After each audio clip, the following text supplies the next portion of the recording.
Hi, I'm Josh, your English learning guide, and this is English Hacks.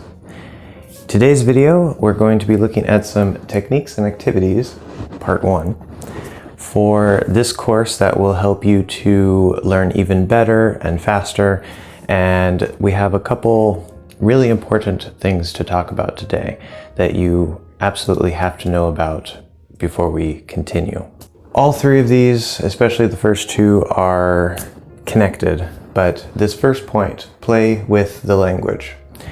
By the way, for those of you who don't know, this is a shorthand, a short way, easy way to write with, just W/. So now you know. But number 1, play with the language.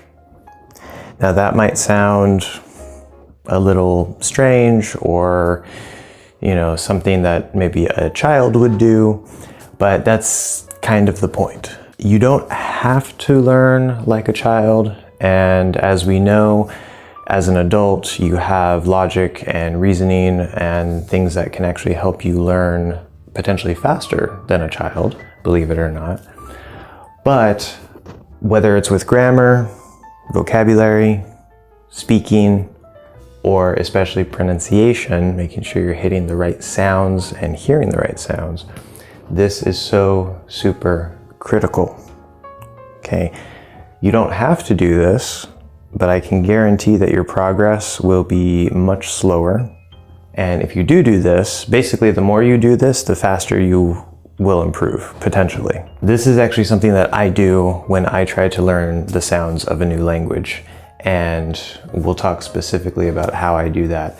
But remember, when you were a small child, you played with the language, especially with the sound.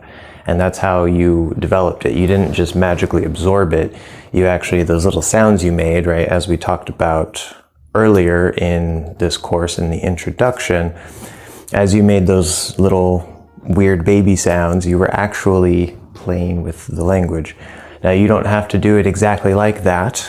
You don't have to do it in a way that makes you look strange or stupid, but we really, really want to do this, okay? And I'm going to tell you various ways that you can do that.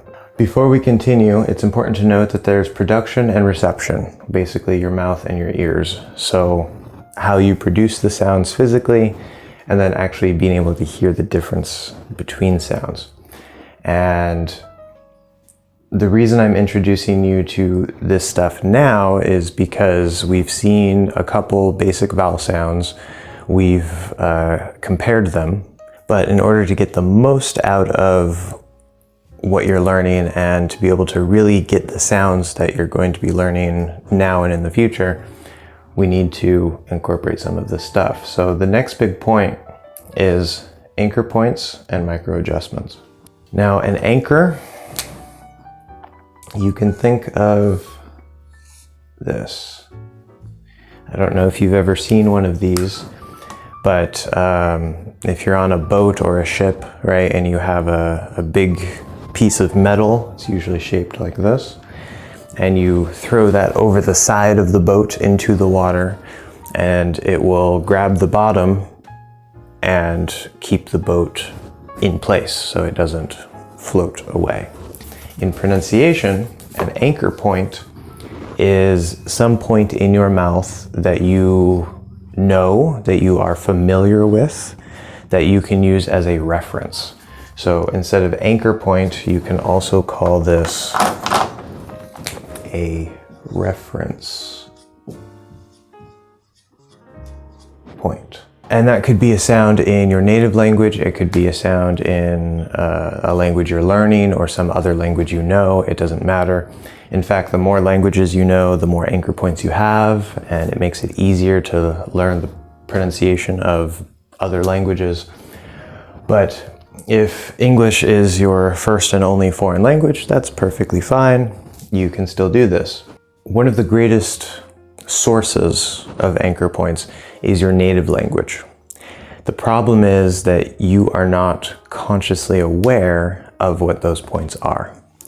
And so one thing that comes with this as well as this in general, is to become consciously aware of how you are making the sounds in your native language.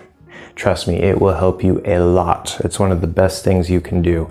This is just an ongoing thing where, you say, okay, if I just say E, or if you say a word in your native language, say for example in Spanish, if you speak Spanish, you say si, and you know where that E is, E, right? The position of this in Spanish is slightly different than English, but it is the same IPA symbol. It is the same basic sound. And so when I say we have the sound E as in eat, you already have this anchor point. You have this reference that is very similar to this English E. And so that's easy. It's not a big deal. You kind of already have that sound, right? And then when we learn I, okay, I is a sound that you probably don't have, that we talked about recently, like it, right? The second vowel sound. And your anchor point, right, on our vowel chart here, we have I, and then we also have down here E. This is horribly drawn, but this next sound E, this third sound, is a sound that you probably have, or you have a sound very close to it. E. For example, that would be like in the word set. Right? So we could say sit, set, seat. Okay, seat, first sound, sit, second sound, set, third sound. Now, if you have these two anchor points, right, even if it's not exactly the same in your native language, but it's close enough. Number one, you can use the sound that you do have to try to adjust, make a small change, micro adjust, small change, to get closer to the actual English sound. But more importantly, sounds that you don't have, such as maybe the second sound, you have 1 point here, 1 point here, or similar in your language, where you can then try to find this sound. So if you go too low, it's going to sound kind of like eh. So if you're trying to say sit, but you say sit, se, there's kind of an I, but it sounds more like an eh. So you're probably maybe in here somewhere. Okay, so you want to go up. Okay, so you say I need to go higher. So you say sit, si. It sounds kind of like an I, but now sounds like there's too much E. So you're kind of up in here. Now, if you have a natural talent or English isn't your first foreign language, it's very likely that you can do this yourself. But for many people, especially if you maybe don't have a talent for it, which is fine, that doesn't matter, that just means it's going to be a little more difficult, you definitely want to get feedback for that. So it's very, very important. Now, of course, we talked about the minimal pairs, which is related to this. This anchor points and micro adjustments are mostly related to the production part, but these go together. They affect each other. They are separate parts and separate skills, but they do help to improve each other. And so the minimal pairs would kind of be the hearing version of this, where you're trying to make sure you hear the difference between E and I and and A, which would be the fourth sound, etc., etc. So this is attached to this. But the main point here is I'm not going to hold your hand and, as we're looking at a sound, say, okay, make sure to do your anchor points or your micro adjustments. I will give you reminders, but this is something that I cannot do for you. You have to do it. And the best way to do it, coming back to playing with the language, what I do if I'm learning the sounds of a new language is, say, for example, just like what I said here, right? Let's say I don't speak English natively. Say I'm a native Spanish speaker. So I don't have the second sound. So what I would do is I would look at the vowel chart. That's why we use that. It's a visual aid so that you know where the sound is supposed to be approximately. And I say, okay, I know this sound in Spanish. I know this sound in Spanish. Well, close to it. It's not quite the same sound. And I want to find that sound. So I say, okay, I need to go between the two, and I'll just play with it throughout the day, right? I'll try to say like it, sit, hit, him, his, etc., etc. Just different words that I know have this I sound, and just kind of play with it. And I'll also just do the sound by itself, I. And if I hear that it's a little too high, there's a little, maybe too much E in it, or there's a little too much in it, then I'll make little tiny changes in my tongue, up or down, forward or backward. Could be with the shape of the tongue or the tenseness of the tongue, depending on what sound you're trying to make. And these little changes will get you either a little closer or a little farther. If you sound a little farther, you know you either went too far in one direction, or you went the wrong direction with your change. If you get a little closer, you know you made a step towards the sound, and that's good. So you want to take another step towards the sound. And so you just keep doing this. You try, you use your anchor points, make a try, get feedback, which you can either do by yourself if you can hear the difference, or with a teacher or native speaker that can guide you. And you just make these little changes based on the feedback. So that's all you're doing, okay? Reference point, attempt, micro adjustment based on feedback. Lastly, babbling. This is tied to the first point here, but this is also sort of the basic way to start approaching sentence level instead of just basic sounds or words. And you don't have to worry about the sounds themselves. This is where you're trying to get the rhythm, the intonation, the stress pattern of English without worrying about the sounds themselves. So as I said, we're going to talk more about that soon, but as a quick example, if I say, I want to go to the beach, right? We've talked about that sentence before. Now, a non-native speaker, someone learning English, might naturally try to say that sentence based on their native language. So they might say, I want to go to the beach. I want to go to the beach. Okay, or something like that.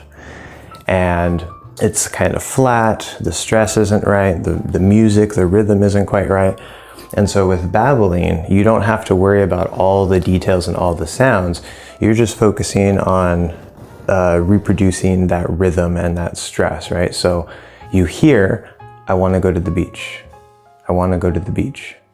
And what you say, what you reproduce is, okay, that's all you're doing. You're kind of trying to follow those beats and just kind of babble. So babble, that's what babies do, right? The little sounds they make, blah, blah, blah, blah. You know, it's not words, it's nonsense. Nonsense. Sounds that don't really make sense. This might feel weird to you, and that's normal, that's fine. Some people don't like that. But again, the more you can relax and play with the language, whether it's pronunciation or just general language learning, this is really what sets apart very successful language learners from not so successful language learners, or learners that take longer to learn. The people who play with the language more, or any skill, anything you're trying to learn, the more you can play with it and try to have fun with it, the faster you will usually improve.